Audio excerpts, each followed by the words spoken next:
Dikkat edin, bütün bu dünyanı deyin, ahuyanı, kuhiyanı, kademgah Tehran'ı deyin, Horasan, Bağdat'ı gezen, Burucet Hemedan'ı deyin, Mekke, Medine'ni gören, Kerbela, Bağdat'ı deyin, hamısından çok isterim, yansın çırağı Təbrizin, gelsin konağı Təbrizin,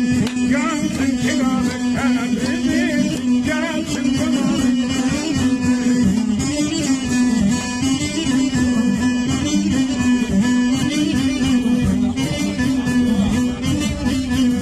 Gelsem yazar yerim güney, Təbrizli merdi merdana, bir sineden ses verirler,